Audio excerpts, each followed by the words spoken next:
Reading with your kids.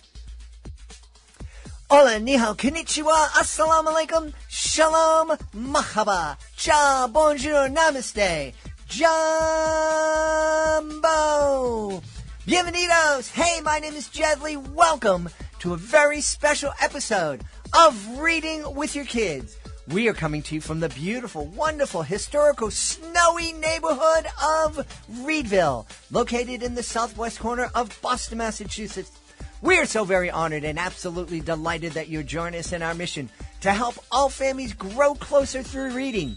We do that by sharing fun, thoughtful, and thought-provoking conversations with fascinating people who just happen to be writing books for kids of all ages. You can join us in that mission by telling all of your family and friends about the show and letting them know that they can hear us on the WREB AM/FM 24/7 radio network.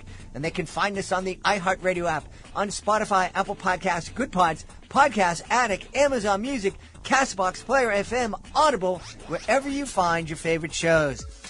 Every year, for the past 4 or 5 years, we've invited authors from CatholicTeenBooks.com to come in, collaborate on creating a brand new original story, and we're doing it again today. Leslie Wall, Anthony Colling, Corinna Turner, Carolyn Asfak are here to celebrate a very hot, chocolatey Christmas. I was just thinking this morning how neat it is that the Reading with Your Kids podcast has been on the air long enough to have a Christmas tradition. And our Christmas tradition is inviting the members of CatholicTeenAuthors.com to come in and share with us an original Christmas story. And today we're doing it all over again. Please welcome to the show, first off, the ringleader behind this effort every year, Leslie Wall. Hey, Leslie, how are you? Good. Thanks so much. This has been really a fun tradition for us as well. We really look forward to it. I'm really happy. We've had so much fun. There's always been great stories, like really surprise twists. I always look forward to this. Also joining us from the United Kingdom, Corinna Turner. Corinna, how are you? I'm very good, thank you. Happy to have you back. It's a nice afternoon over there in the UK. Well, it's 7:30 in the evening. It's dark and it's raining. Oh, perfect. That's typical weather, right? Well, yes, it is at the moment, yeah. Joining us from Florida, he's hoping that it never snows where he is, Anthony Colling. Anthony, how are you? I am doing great, Jed. Glad to be back, and it's sunny and just a little bit of a breeze with maybe 75 degrees outside. And Anthony is the only one with the snowy background as we're talking here on Zoom. And also joining us, Carolyn Asfalk. Hey, Carolyn, how are you? I'm great, and it is snowing in Hershey, Pennsylvania. Awesome. Hershey, one of my favorite places in the world. Such a wonderful community, and of course, can you still smell chocolate in the wintertime? Depending on the atmospheric conditions, yes. I think you need enough humidity to get the odor really traveling. It really is amazing down there where you can smell the chocolate and you're visiting the town, and just a great place. Leslie, who's going to start us today? Carolyn is starting us today. She's the brave one who decided to jump right in with your great prompt, so we are set. So how this works, my friends, is a few weeks ago I gave the group a prompt, and they took it, and each one of them writes a section, and no one knows what the ending is going to be except for Corinna, and I can't wait to hear it. So Carolyn, why don't you start us? I'd be glad to. I wrote the beginning, so I don't even know the title, but I'll get us started. Cal scooped and yanked the narrow aluminum posts from the ground, then tossed the 10th and final yard sign onto a heap. Using the toe of his boot, he smoothed the soil back into place, stomping on the fallow grass for good measure. Cars, panel trucks, and tractor trailers whizzed by on the busy highway in front of him, sending a fresh gust of frigid air Cal's way. A chill ran across his neck and down his back. Dad had gotten a little overzealous with the political signs this election season, and then a little lazy in removing them once the election was over. That's why Cal was out on Black Friday afternoon collecting them. He gathered the signs in his arms, shifting his weight and adjusting his grip to keep them from toppling in a heap on the lawn. He lifted his chin and hoisted them a little higher as his gaze snagged on a face across the road. Between a passing moving van and a Cybertruck, a figure sat staring out a plate glass window framed by long olive-colored curtains. Thin white hair, a wrinkled face, the old lady spent hours staring into traffic. Cal's throat tightened and chest ached as he turned his back on the woman, the reminder of his own grandmother stirring emotions he'd rather not feel, not now. Once he'd removed the signs and raked the dry leaves to the curb, he'd need to hustle to get to the youth group meeting on time. He thought of his brand spanking new driver's license in his rear pocket, grateful that his parents had left a car for him to use today.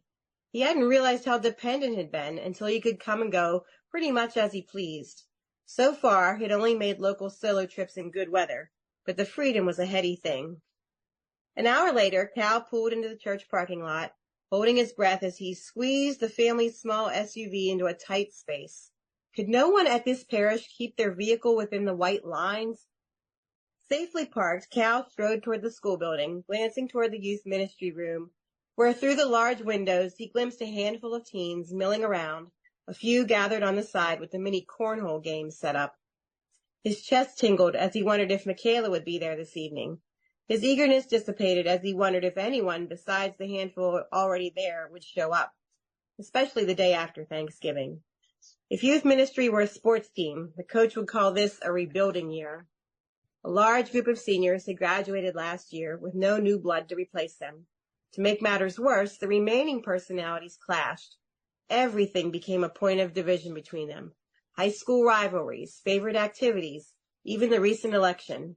Cal had strong opinions about things too, including politics, but none of the youth group members were even eligible to vote yet.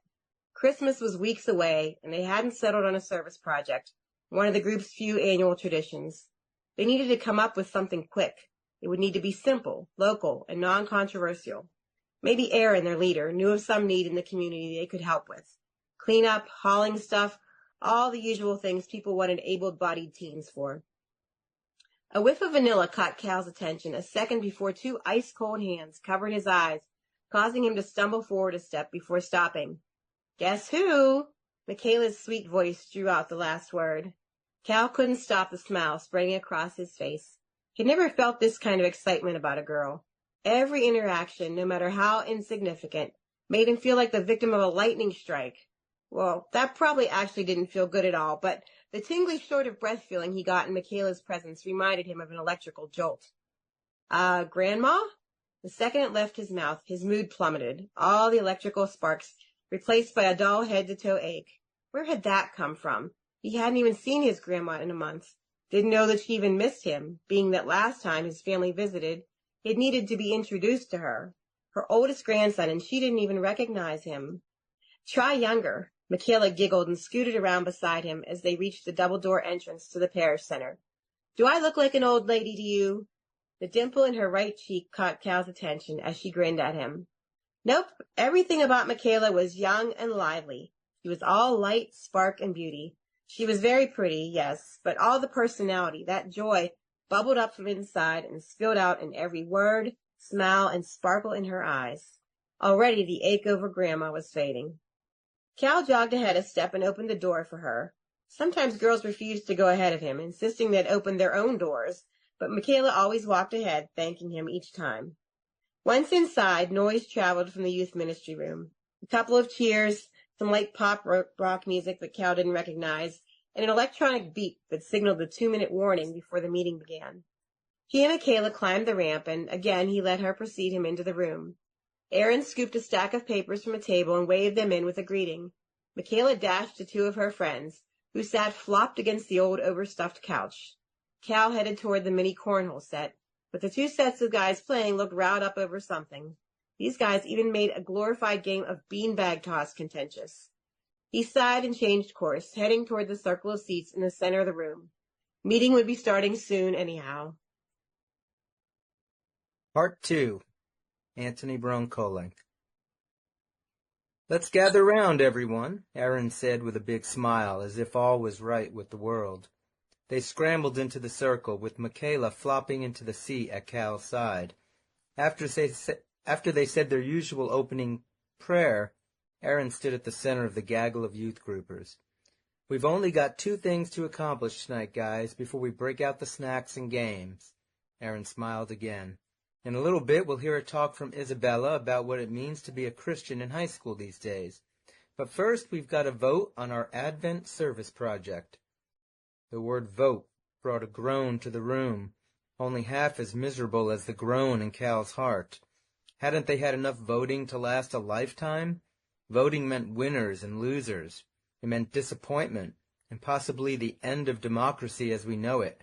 At least that's what Dad said about President-elect Sullivan's win over Jackson a few weeks ago.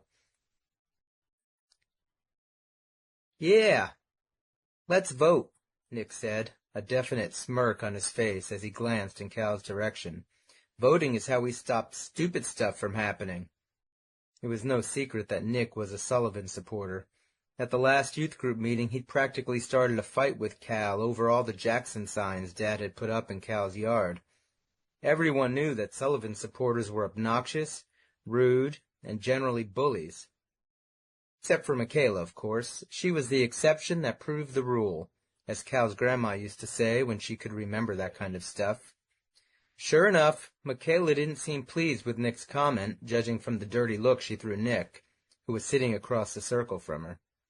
"All right then," Aaron said, oblivious to the adversity brewing under the surface of the teen sitting in front of her. "Let's hear a few ideas." When the silence seemed unbearable, Madison spoke up. "We could rake leaves on the church lawn. No one has done that for weeks." "Okay, good one. What else?" Aaron's gaze swept the circle. Several more awkward pauses led to other ideas. Setting up Christmas lights at the home of a poor person in the parish, singing Christmas carols at the Cerebral Palsy Center downtown, repairing a fence outside the church's middle school which had blown down during a storm a few months ago. Cal's heart had known the best project to suggest from the moment he'd walked into youth group that night. He just needed to find the courage to put his idea to a vote, with all the potential mockery that could come with such a process. When his grandma's face filled his mind again, he blurted the idea out in a rapid string of words. "We should go to the nursing home and spend time talking with the old people there. So many of them are lonely and don't even have families coming to visit them anymore." There, he'd said it. "That's a really good one," Michaela said, as if she knew he would need the moral backing of a Sullivan supporter to keep his idea in the running. "Any other ideas?" Aaron said. No other ideas were given. Surprisingly, in the end the vote was unanimous to go with Cal's suggestion. Maybe voting wasn't such a horrible thing after all. They agreed to do the nursing home visit 2 weeks from them, on the same night they would normally meet for youth group. Someone suggested that they also sing a few Christmas carols to the patients after going through and speaking with them individually. Then, after the nursing home, they would come back to the church and have hot chocolate and lots of sugar to get ready for Christmas. "Perfect," Aaron said. "Now, time to hear from Isabella." Isabella's talk went by pretty fast, as did the next 2 weeks. It seemed to Cal that whenever the season of Advent hit, the calendar sped up by at least 50%. There were Christmas concerts and parties and exams and decorations and shopping trips, so much crammed into such a little bit of time. Before he knew it, the big night had arrived, and he was driving to the nursing home to meet up with the youth group. Mom and Dad had loved his idea. "It will be something special for Grandma," Cal had told them when he'd announced the news. Mom's eyes had gotten watery. "Just don't be upset if she forgets that you did this for her, Cal. You know how Grandma can be these days." "I know, Mom, but maybe she'll think it's special for the moment when we're all there with her." That's what he had to hope for.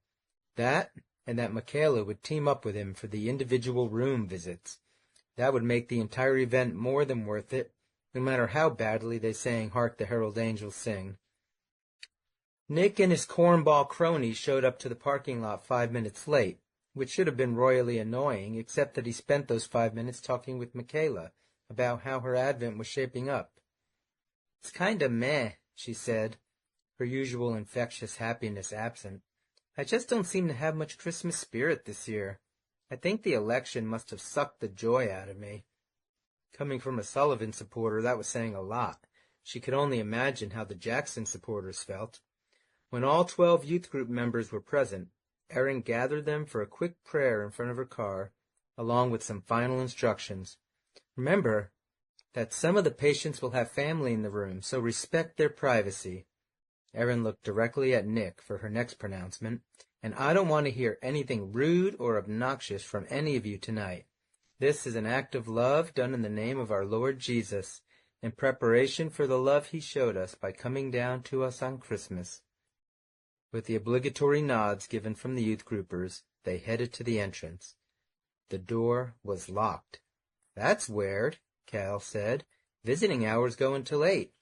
He knocked on the glass and peered toward the front desk, where the usual receptionist was talking with 2 of the nurses that worked his grandma's floor. He knocked again. The receptionist recognized him and came to open the door. "Cal, oh, right, tonight's that youth group thing. Gosh, have you talked to your parents this afternoon?" He hadn't. He'd come directly from school after attending a mandatory meeting for those students planning on going to Washington, D.C. in January for the March for Life. "Is everything all right?" One of the nurses, Jeannie was her name, came to the conversation. "Come on in out of the cold, kids."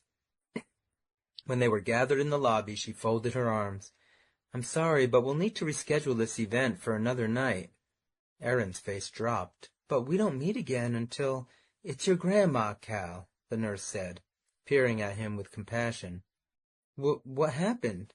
Surely God wouldn't let Grandma die during the Christmas season.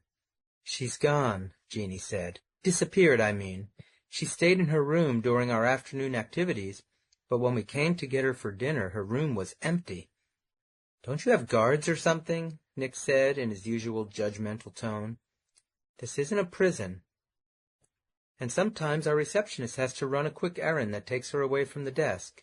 We think that's when your grandma may have slipped out the door." Cal stared blankly at the lobby with its festive decorations, Christmas tree, and menorah for Hanukkah. All of that meant nothing right now, not with Grandma missing. He looked at his phone. It was almost 6 o'clock. That meant his grandma could have got a 2-hour head start on any search and rescue operation. Erin stepped in. "Let us help find her. Please. Cal is one of our youth group members, and we're all here to help in any way we can." Jeannie thought for a moment. "The police should be arriving any minute. If they approve it, we'd love to have your help. Maybe you can pair up and start looking in places that she might have gone." Michaela took Cal's hand. "Maybe we should say a prayer while we're waiting for the cops." Part 3 by Leslie Wall. Cal paced around the lobby as the youth group waited for the police to arrive, anxiety gnawing at his insides with each passing minute. Every few moments he pulled out his phone to make sure he hadn't missed a new text or call from his parents. Had they found her and forgot to tell him? Why were the police taking so long to arrive? Why did Grandma wander off? Was she okay? Oh, why hadn't he visited her more often? His thoughts disappeared when he noticed Jeannie approaching their group. "I have some news," she said. The wary look on her face made his insides clench. Now what was wrong? Had someone found her? Oh, God, please keep her safe. Erin pushed herself off the edge of the couch. "Are the police almost here?" Jeannie glanced at Cal with a sad look and shook her head. "No, it might be a little while yet. There was an accident on the bridge. It seems the earlier rain is freezing as the temperatures drop, making the roads icy." Cal's hands balled into fists of frustration. "Do we have to keep waiting here?" Nick leaned forward, his foot tapping impatiently. Erin shot him a look. "We aren't going anywhere. The police have their hands full tonight, and they will probably appreciate our assistance." Nick flopped back in the lounge chair that he had commandeered, his head resting on the back cushion. "Fine, but I call staying here in case Grandma decides to come back." Erin and Michaela both scowled at him while one of the other kids smacked his arm. Nick's foot continued its nerve-wracking tapping. What? Is it my fault I'm not dressed appropriately for traipsing through the snow? He slouched further into his seat before grumbling, what do you bet she's a Jackson supporter, too? The muted chuckles from Nick's friends were the fuel that finally brought Cal's anger to the boiling point. He reached for his coat off the pile of outerwear. I'm out of here. You might not all care that my grandma's lost out in the cold, but I do. The youth group watched as Cal stormed out of the building. He shrugged into his jacket as a gust of wind blasted him. Wow, the temperatures had really dropped. Poor Grandma.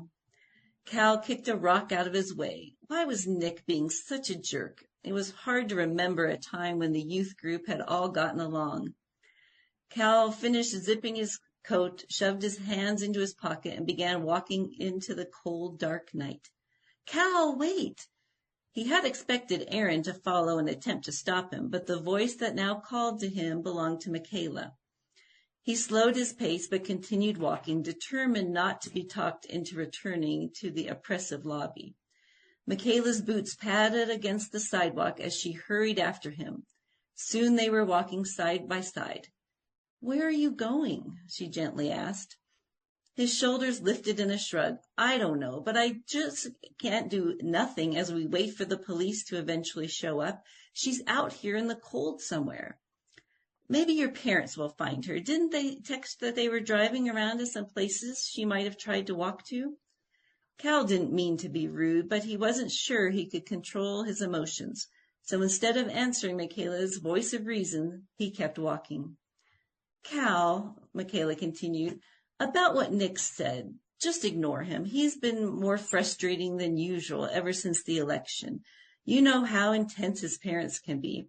He's probably just reciting things he's heard at home. Cal managed a slight nod. It's so dumb. Why can't people just get along and work together? Why should politics divide people? What I came out to tell you, Michaela's sweet voice somehow made it difficult to hold on to the anger. Everyone is concerned about your grandma and wants to help. Why don't you come back with me? When the police arrive, they can tell us how best to search. Cal finally stopped his forward trek and turned to look at Michaela. Her pretty eyes brimmed with compassion. He cleared his throat before attempting to speak. I admit Nick pushed me over the edge, but even if he hadn't been a jerk, I just couldn't stay there waiting for another minute. Listen, I know it might not make sense, but I have to try to do something. He left out the part about the overwhelming guilt that welled within him for not visiting more often. Michaela sighed, then nodded, her hair falling around her face. I was afraid you might say that, but you're not going alone. I'm coming with you. He managed a small smile, more encouraged than he'd felt since he'd found out Grandma had wandered off. Michaela returned his smile and linked her arm through his. The small act boosted his spirits and determination.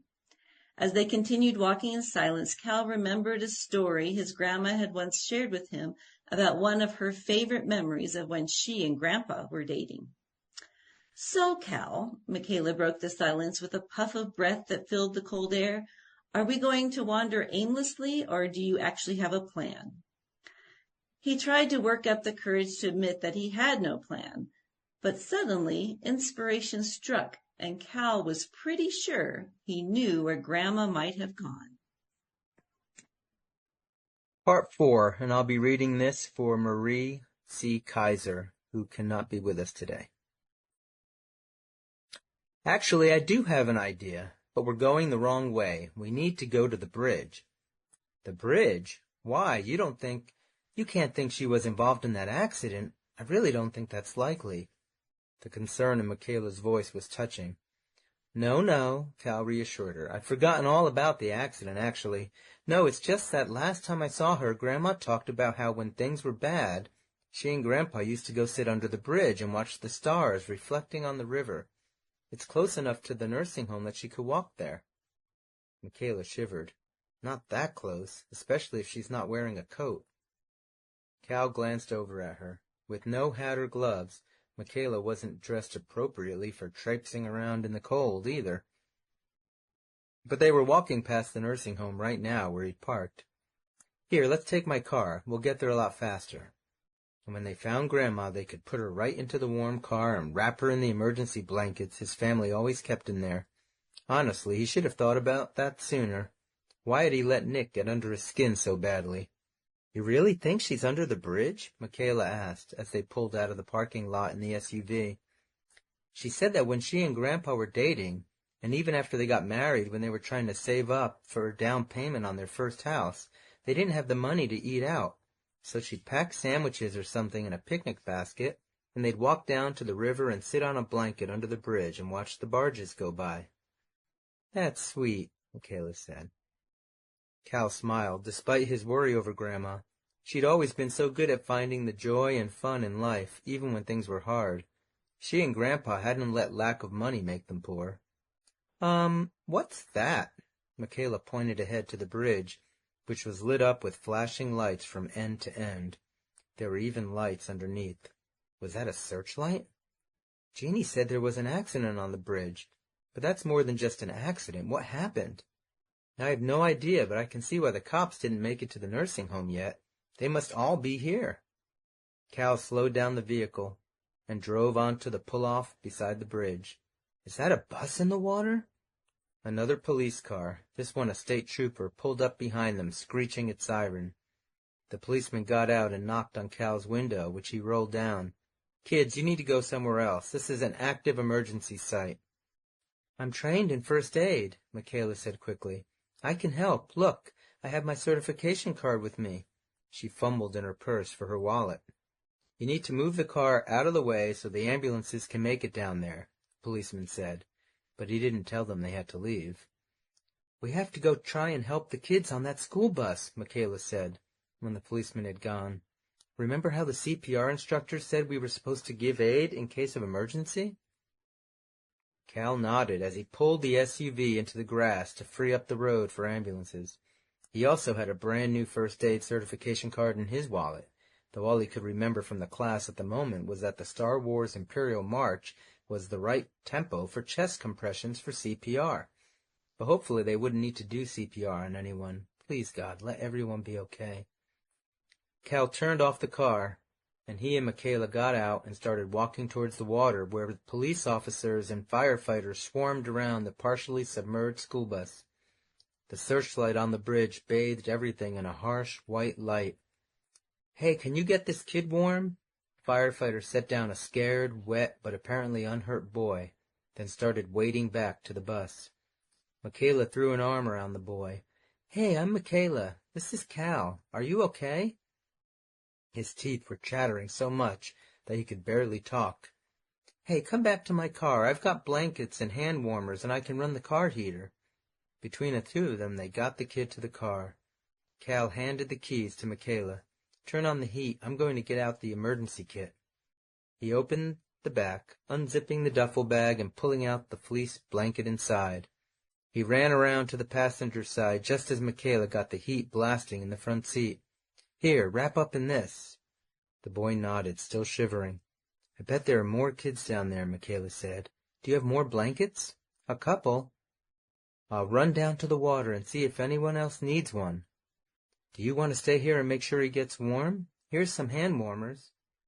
Cal tossed a couple of hand warmers to her and ran down to the water, holding the last 2 blankets from the emergency kit. A few shivering kids stood huddled around. A police officer was handing out blankets, and a pair of EMTs were carrying another kid to one of the ambulances nearby, but they were still shivering.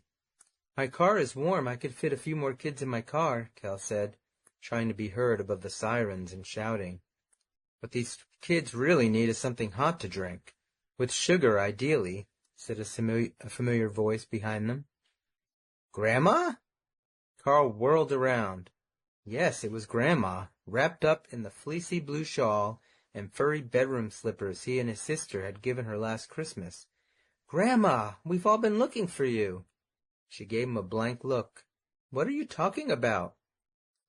"Shock, these kids are freezing. They need something hot to drink. Get them something. Hot chocolate. Let's go." Cal blinked. Grandma had been a nurse when she was younger, and hot chocolate made sense. Here, I'll take those. Grandma took the blankets from him. Now you go get some hot chocolate for these kids. Grandma shuffled off purposefully toward the latest arrival from the bus, and Cal ran back to the car. What's going on?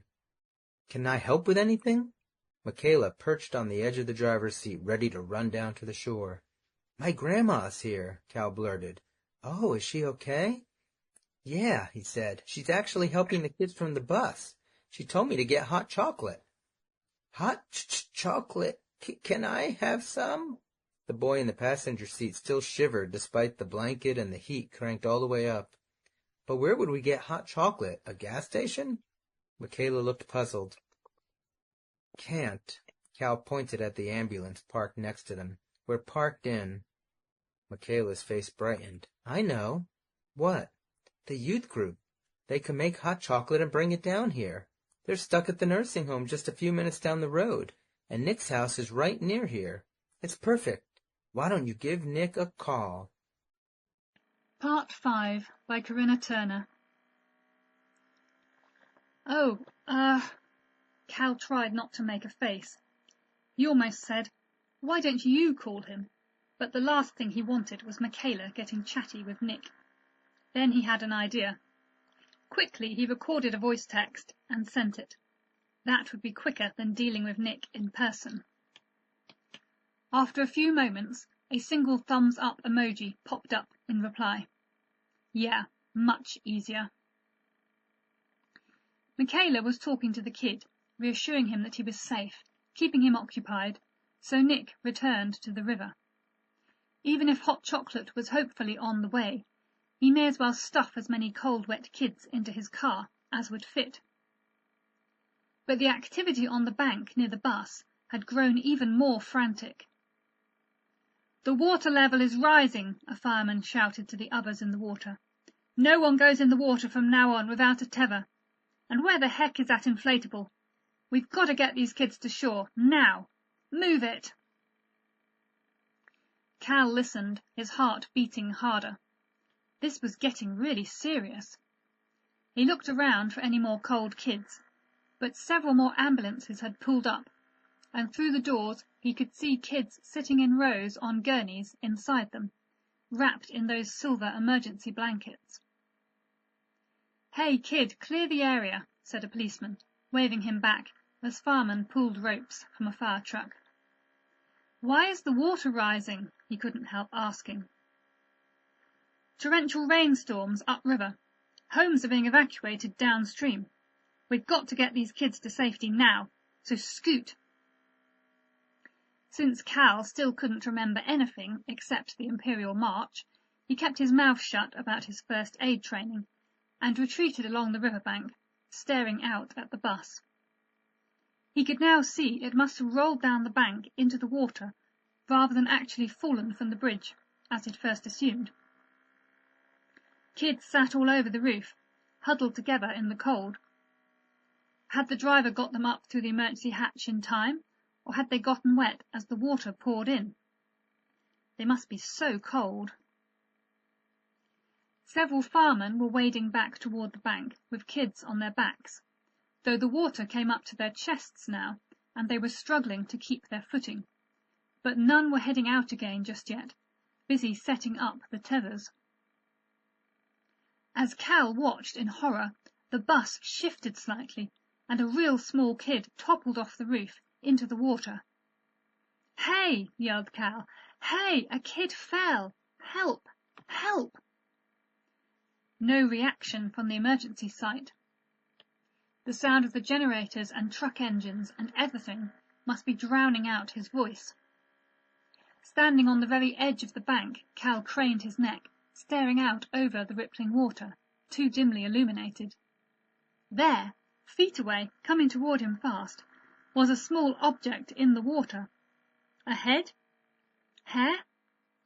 Before he'd even realized what he was doing, Cal had sprinted several feet along the bank and leapt. Freezing cold water engulfed his head as he plunged in.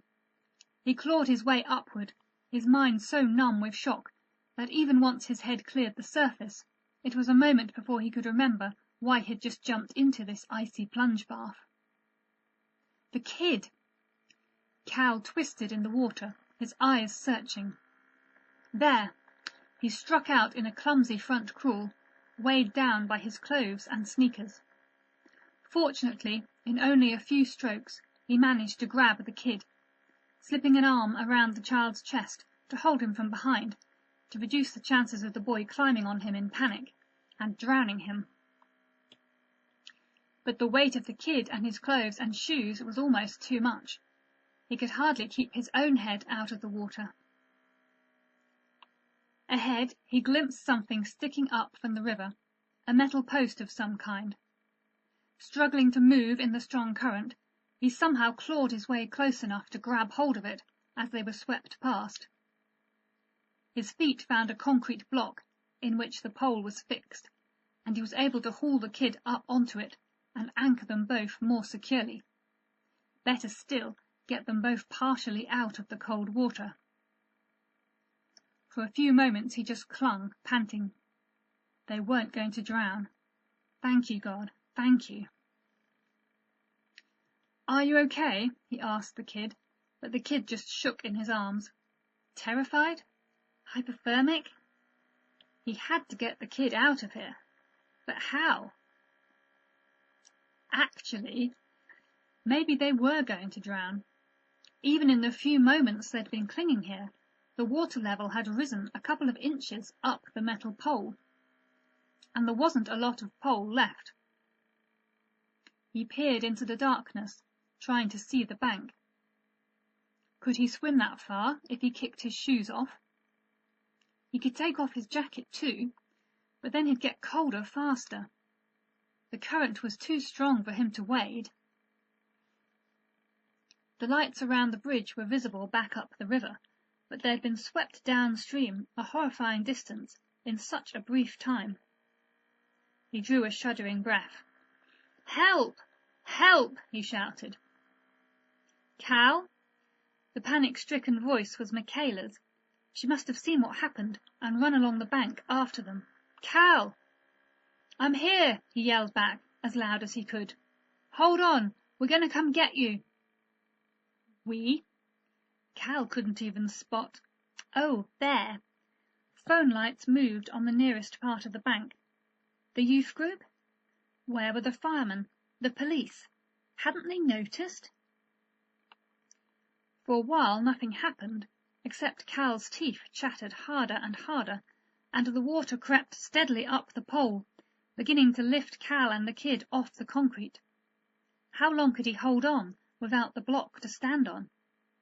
"Please, hurry up," he yelled. "Chill, we're almost there." The voice spoke unexpectedly close. Cal peered again and made out a line of figures wading out into the river.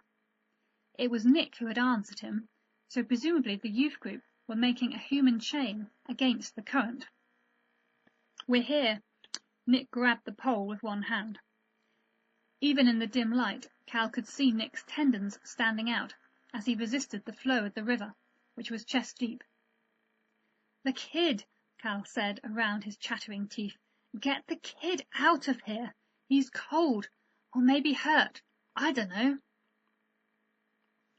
Nick let go of the human chain and climbed onto the block, looping his legs around the pole to free his hands so he could fasten a rope under the little boy's arms. "Okay, let's take him back." But the person on the end of the human chain, Kevin, had been pushed so far downriver he was struggling to get back to the pole. "I can't reach you, Nick," he yelled. "Put the kid in the water. I'll grab him. We can't lose him. He's on the rope." Nick hesitated. Yeah, Cal wasn't sure about it either. He shot a look along the bank. Still no fireman. "We've got to do it," he said. With some difficulty Nick pried the child from the pole. "Relax, relax, we're getting you out of here," and let him float free. Kevin drew the boy in, using the rope, and got a tight hold on him. At least Cal hoped he had tight hold. And the human chain began to inch back toward the bank. Kevin's parting words sent Cal's heart plummeting. The water's getting stronger and higher and we're exhausted. We can't come out here again. We'll get help. Just hold on. Great, muttered Nick, his teeth already chattering, though not nearly so hard as Cal's. Filling every thermos in the house with hot chocolate sounded like such an easy way to be a hero. How could it be taking the youth group this long to get back to shore? The time seemed to be creeping past in slow motion. Cal's feet were lifting off the concrete block more and more. Nick was slightly taller, so he seemed more secure.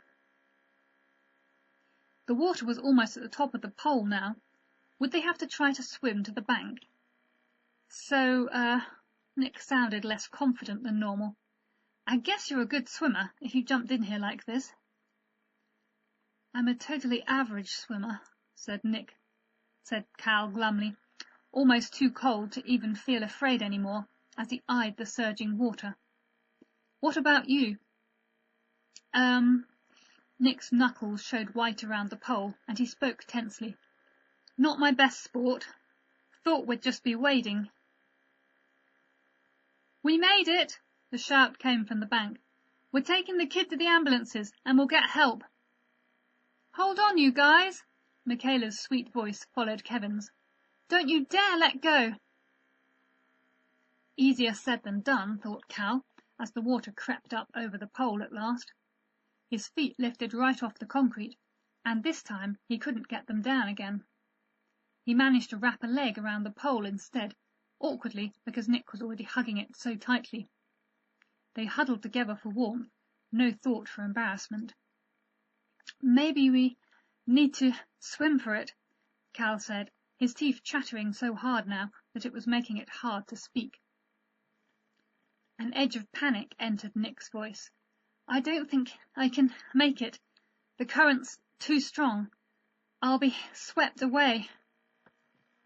Nick was right. They'd probably both be swept away. Would they survive long enough to reach a bank? They clung in silence for what seemed like 100 years, but might have only been minutes for all Cal knew. His fingers grew more and more numb as they chilled. Where was everyone? Eventually, Cal realized that Nick's lips were moving.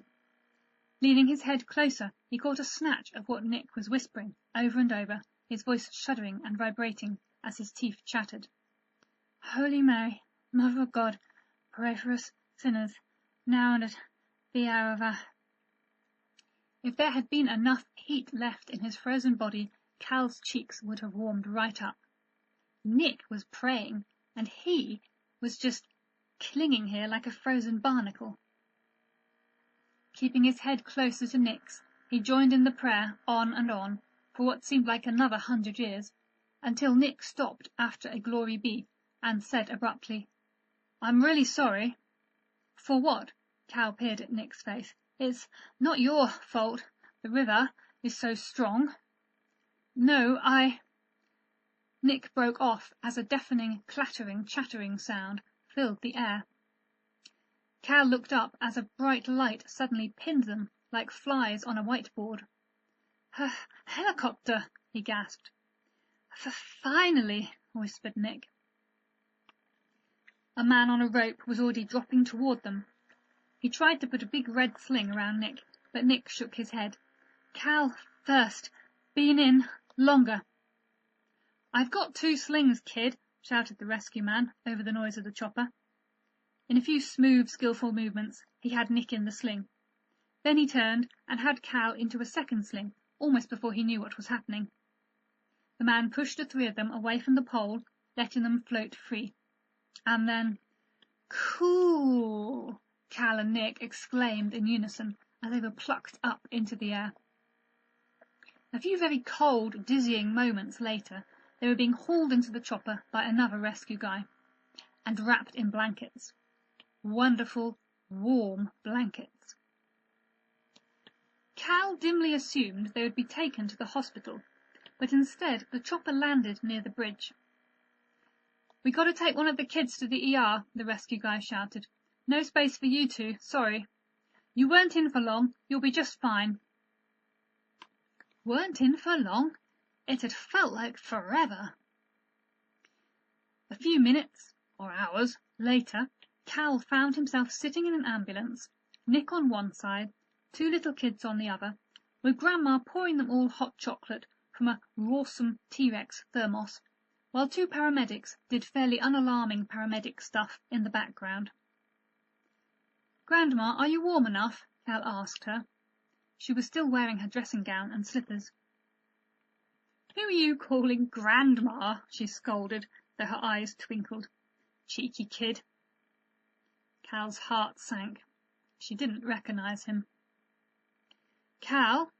Nick had a hot chocolate moustache, but didn't seem to care, taking another massive gulp before continuing.